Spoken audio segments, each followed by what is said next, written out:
Welcome into another special edition of the Fast Lane. Trey Lau here with you. I am joined by two men because we are doing a roundtable discussion because two local teams are playing this weekend. I have, of course, the news in advance. Damien Sordelett, he covers Liberty, and then Youngblood DC, as I called him back in our college days, for TechSideline.com. David Cunningham, gentlemen, thank you so much for joining me this week. And thank you for having us on. Yeah, I appreciate it, Trey. All right, let's look at the bigger picture here. Obviously, this is going to be a very unique game. It is with the UVA game now canceled because of the situation that's in. Dave, you probably know this a little bit better. Obviously, Liberty going with the all blue uniforms. There's been fans' recommendations for the Hokies to go in all orange uniforms, but obviously, a big part of the messaging this week has been about sending condolences and prayers to the UVA team and the coaches. What are the actions being done by Liberty kind of pregame that you expect? I know for a fact Liberty will have a moment of silence like they had prior to Monday's men's basketball game against NC Central. There's been some things in works regarding whether it's a memorial sticker, if you will, that will be on the helmets. I know they're going with the hashtag Virginia Strong this week. I'm sure Virginia Tech will do Hokies for Who's. That was extremely classy by Kenny Brooks and the women's basketball team to do that on short notice Monday before their women's basketball game. They'll, both fan bases will rally around UVA. I know Liberty is encouraging its students to wear blue. It's not red like it has been since Jeff Barber has been since Jeff Barber arrived as AD, and it's continued with Ian McCall. They're encouraging them to wear blue. I know Virginia Tech's encouraging its fans to wear orange. So that way, you just have two teams in solidarity with UVA. I know Tech's a rival, but you could tell with Brent Pry in his press conference Tuesday that it hit close to home with him. And I talked to Hugh Freeze a little bit Tuesday during practice, and he still reiterated like there's nothing in the coach's manual that prepares you for something like this, and he was just heartbroken for Tony Elliott and his group in Charlottesville. So I'm sure Liberty will break out all the stops like it typically does, and try to do something to honor UVA as best it can. And David, how is and Dave, you can answer this for the Liberty side.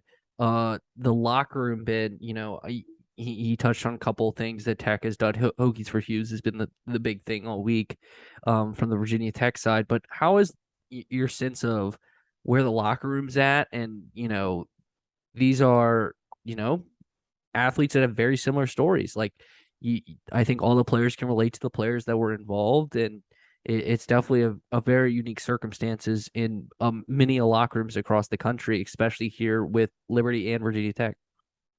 Yeah, well, I think I was at that women's basketball game on Monday night for Virginia Tech. They beat USC Upstate handily, but the message that Kenny Brooks, women's basketball coach, gave after the game was, "Man, I cannot imagine," or I guess I can imagine what it would have been like if this was our group of players. He's like, I understand from the women's basketball perspective, how close knit the UVA women's basketball program is with the UVA football program. And I can understand if this happened at our university, what it would have been like. And Brent Pry on Tuesday kind of said a similar thing. I can imagine what it would have been like. I'm in these team meeting rooms and I am, these are like my kids. I mean, I'm sure same thing for Hugh Freeze, right? These football coaches essentially have 110, 120 kids that they are almost a parent to, and they feel the responsibility. And Dawan Lofton, Virginia Tech wide receiver, we spoke with Dawan yesterday, and he's kind of a man of few words sometimes. He's very quiet, but he made a pretty good point, I think, that, from a player's perspective, like it really hits home and kind of changes the perspective. There are going to be families with Thanksgiving right around the corner next week that now don't have their kids with them. And I think overall, when we spoke with Pry and players on Tuesday, they had not yet met as a team. They had day off on Monday, but I know that that locker room is hurting because if you look across the way, 3 hours away, the Virginia players are very similar to them. Whether they're rivals on and off the field, this is a commonwealth that is, a lot of kids share similar beliefs, similar stories. They're from similar areas.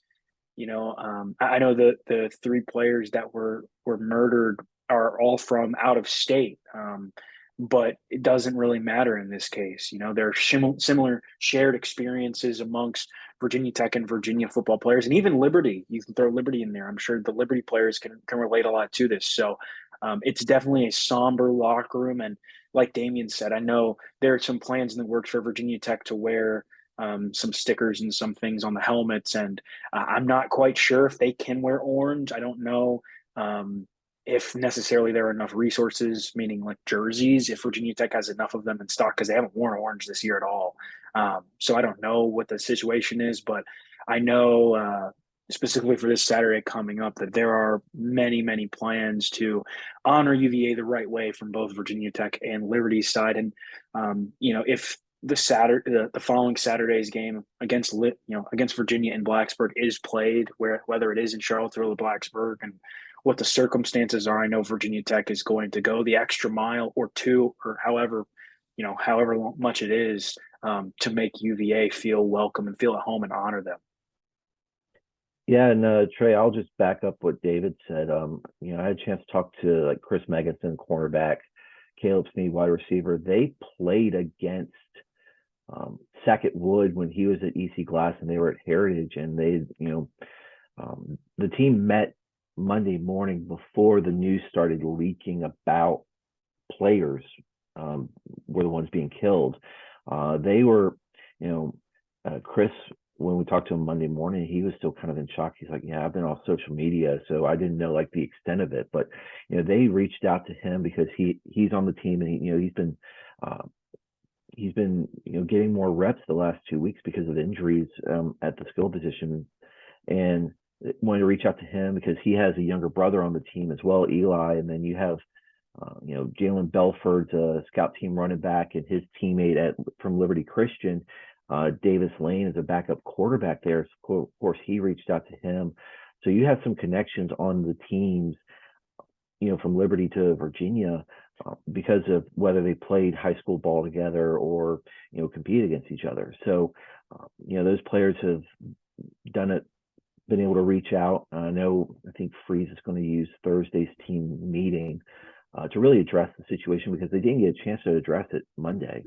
And defensive coordinator Josh Aldridge said, I hate that I didn't get to address the situation with my unit before the news came out, because they met with the team before it came out. So they haven't really had a chance, I guess, in a team setting to sit down and discuss and process everything. And I'm sure Thursday will be that for them when they have their second team meeting of the week, where they can sit down and say, all right, we've gone through some practices. You've been able to get your mind off it. What do you need from us? Because of, you've lost 3 players 60 miles up the road, and, you didn't get to play against them in 2019 for those who are still there, but it's still, from a community standpoint, it still hurts, and it's still something that tugs at the heartstrings that, you watch them from afar and you root for them because they're in state, and you never want to see that happen to anyone.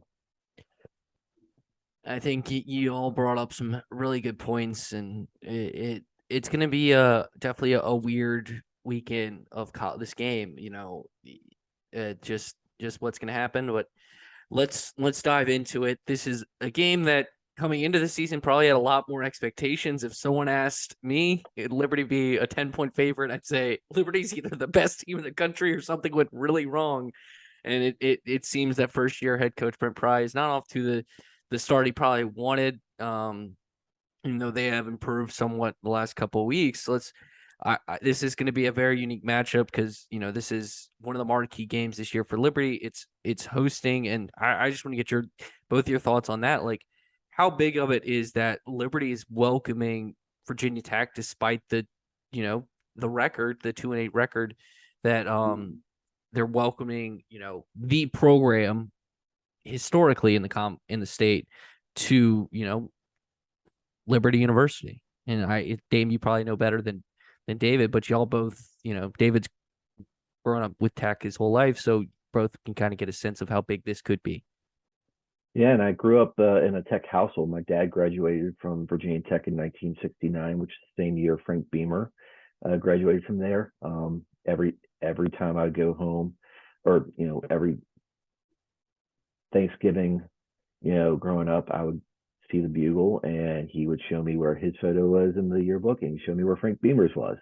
So that was kind of cool growing up. And I talked to, like you mentioned, talked to Snead, talked to Meganson, talked to Javon Scruggs this week, players from the area, about the significance of that. And Caleb Snead's mom worked for Sonny Merriman Incorporated, and there would be opportunities throughout the years where they would get to sit in the luxury suite.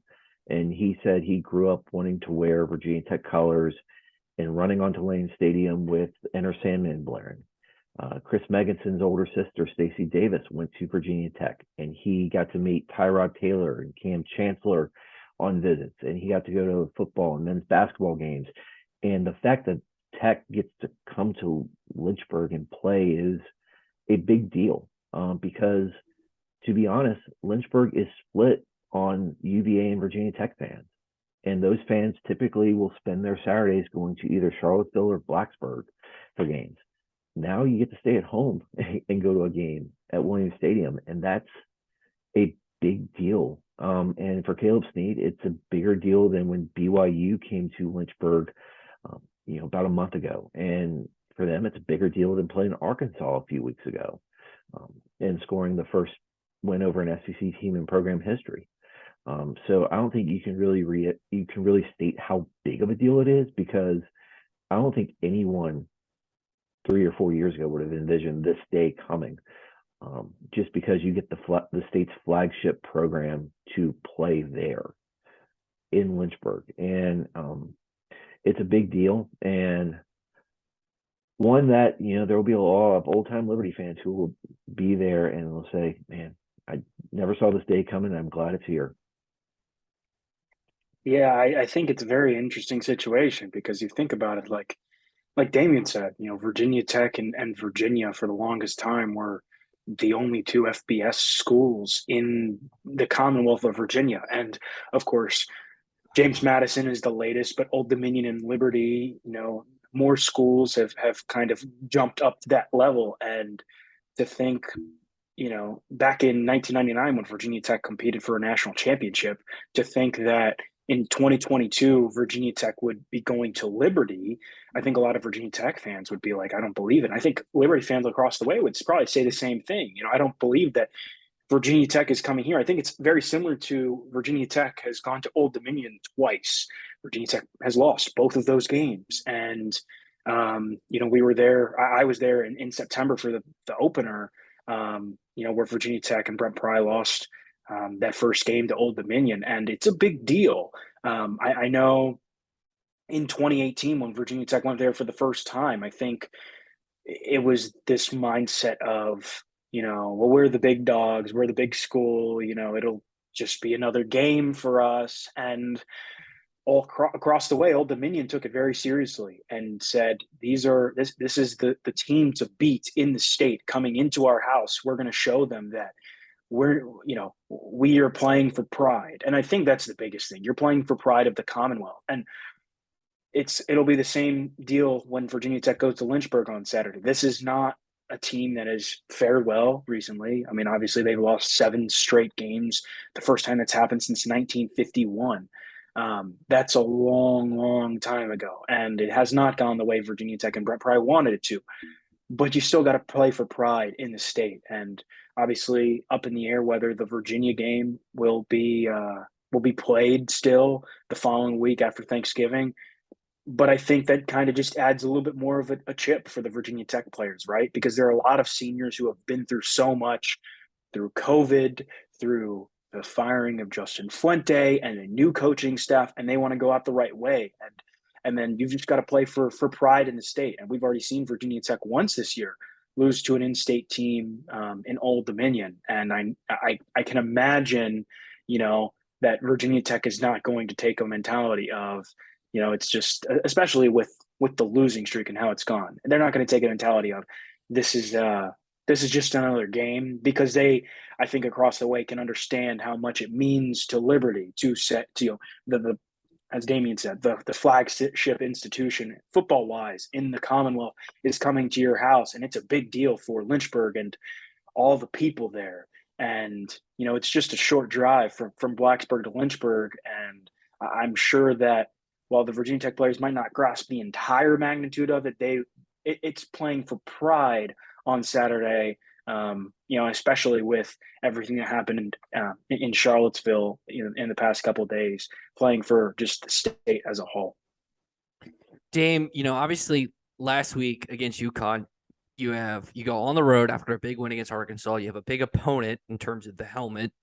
The next week, it literally was just a typical letdown game. You fall to UConn, and you bounce back. Do you expect that was kind of is what it was? It was kind of that letdown game that we see all the time in the sport, and you expect Liberty to kind of be kind of back into the rhythm they had when they beat BYU, they beat Arkansas, and really starting to hit their peak this season? Or are you expecting a team that is at some points, I don't want to say played down to an opponent, but has not handled an opponent as well as they probably should have?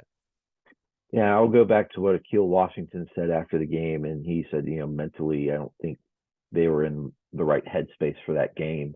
Like they weren't mentally prepared for it, which is a major letdown for a team that, you had to get prepared for BYU, you had to get prepared for Arkansas in 2 out of 3 weeks. And, yeah, that is a letdown. And it's a trap game because I don't know if they wanted to look ahead to Virginia Tech, but the fact that you missed 18 tackles and couldn't really defend the outside zone run and allowed Victor Rosa and Richard Burns to run all over you is a bit concerning. I think, getting Mike Smith Jr. back at linebacker will help. He was out with the ankle injury, and I saw him practicing Tuesday morning. Didn't have a boot on or anything, so I think he'll be a full go. You got to get through the first half because Ahmad Walker is going to be out after being ejected for targeting in late in the third quarter. So, I think, Liberty will be a little bit more locked in this week.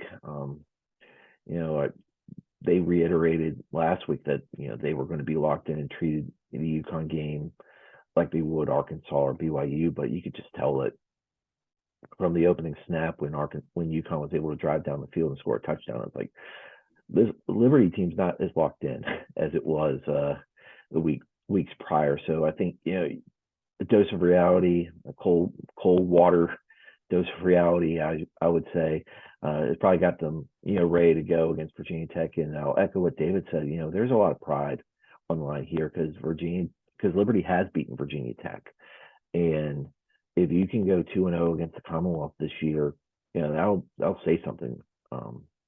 Especially since Liberty entered the FBS without a conference. Old Dominion got the invite, Liberty didn't, and Liberty wants to prove it belongs in the FBS. And what better way to do it than beating a Virginia Tech team that, even at 2-8, still beating a Power 5 team is something that is good for a program that's still searching to make sure that it can belong at this level.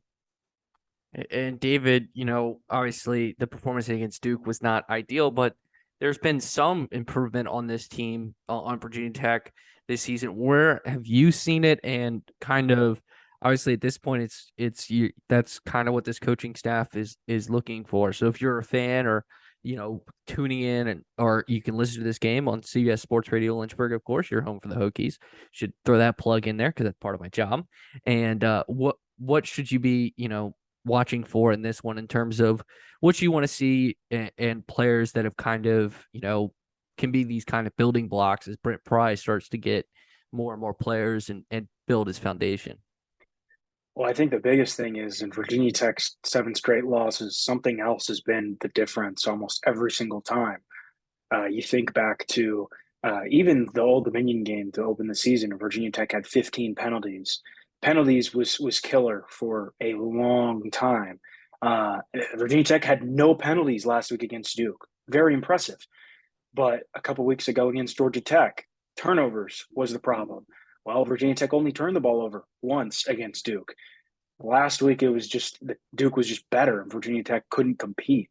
I think it's tough, a tough situation because there are only 2 games left in the year, and this is a core of players that have dealt with so much because of the coaching change, and there are some young bright spots. Mansour Delane at cornerback, true freshman. He's really come on the scene. He played his first snaps against North Carolina at the beginning of October and has pretty much started every game and almost every snap since. He's been really good. Tucker Holloway, who he returned a punt for a touchdown, 90 yards against Georgia Tech. He got a little bit more action at wide receiver. He's Tech's primary punt returner.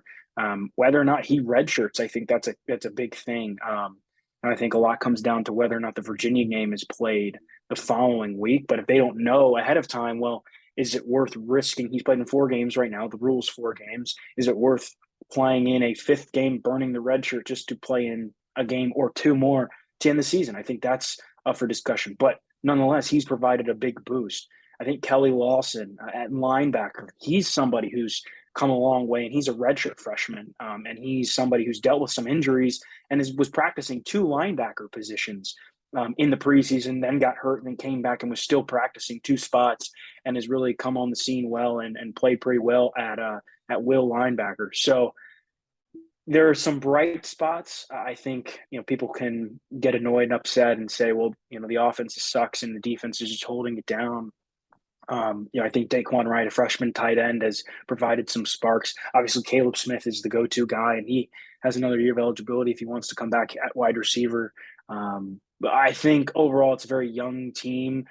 There are some older spots, but this is a team that has kind of just not gotten the job done. 1 point loss at NC State, 1 point loss at a home to Georgia Tech.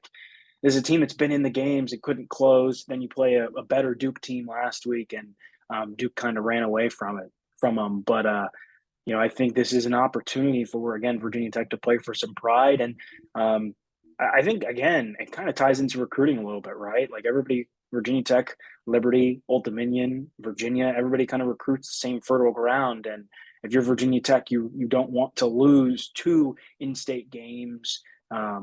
After already losing to Old Dominion. But I think there are definitely some bright players to look out for. Dame, you expect Jonathan Bennett at quarterback? It depends on the week of practice. I mean, he's looked good in the last 3 games. I think the numbers are like 68 completion percentage, 6 touchdowns to 3 interceptions, but he missed some key throws in the RPO game that would have, I know one would have definitely gone for a touchdown. A second would have converted a first down on a late drive that probably would have iced the game away. So you need a spark, whether that's Caden Salter, who didn't look good in his reps, or just against UConn, or just Charlie Brewer finally grip the football and rip it and throw it. That will be seen. I think Bennett's proven he should start, but if you need a spark at quarterback, you got to go with whoever gives you the best chance to win. Salter is the dual threat guy and arguably the future of the position at Liberty over the next couple of years. Do you want to give him a chance to see what he can do if the groins totally heal? I think you go that route, or if you think Brewer, with his experience, can lead them and he can throw it well, I think give him a chance, because this game he's had circled on this calendar because his older brother's going to be there, his family's going to be there, so he's going to want to play against the program that his brother, gave so much of his body for over those years. Just to say, hey, I'm playing against I watched you at Lane Stadium play, and I want to beat the team that you graduated from. All right, quickly, because David's got to dip out. So 10-point spread in this one has been bumped up. Liberty is the favorite over under 46.5. Do either of you got a pick for this one yet? Yeah, I picked geez, I think I said Liberty 24, Virginia Tech 7. Honestly, I Woo! don't think and to be honest, it sounds bad, but maybe Virginia Tech could put up a little bit more points than it did. It had 7 against Duke last week. But that Liberty defense is really, really good and forces a lot of turnovers and gets in the backfield. And I just think, Virginia Tech had that one big play to DeJuan Lofton to on the second play from scrimmage last week against Duke, 53-yard touchdown. But that was the only time that they really did anything offensively. They went 3 and out 4 times, punted 6 times. I think the defense will be able to keep Tech in the game. I think it'll come down to the fourth quarter, but I just don't see Virginia Tech. It's kind of going with the string of losses that the team has had over the past month or two. I just don't think it's gonna turn out in the favor, and that's gonna be a big win for Liberty. Yeah, I've been juggling this. I think 24-14 Liberty is realistic because Liberty has allowed 12 or more points in every game this year. I think Virginia Tech will find a way to put together a couple scoring drives. But again, Liberty's defense, I mean, second nationally in tackles for loss, third in sacks. They got to get after Grant Wills because he has the ability to pick up some first downs with his feet. And if he can do that, that opens things up for Keyshawn King, Caleb Smith, and those guys. So if Liberty can get in the backfield, I think, the Flames will be able to score enough points to win this one. All right, gentlemen, how can listeners connect with you? Yeah, you can go to techsideline.com. I, of course, will be down in Charleston covering basketball this weekend, but we will have coverage from Lynchburg and the Virginia Tech Liberty game. You can go to techsideline.com and you can follow us on social media at TechSideline. Yeah, you can follow Liberty coverage at newsadvance.com. You can also follow me at Twitter at Damien Sordelett, and I'll be there. Liberty's not going to Cancun just yet for the Cancun Challenge for the men's basketball, but I'll be freezing up there in the press box at Williams Stadium Saturday, and looking forward to what should be a solemn, but hopefully it's a fun atmosphere for both teams. Gentlemen, thanks so much for joining me this week. Appreciate it, Trey. Thank you, Trey.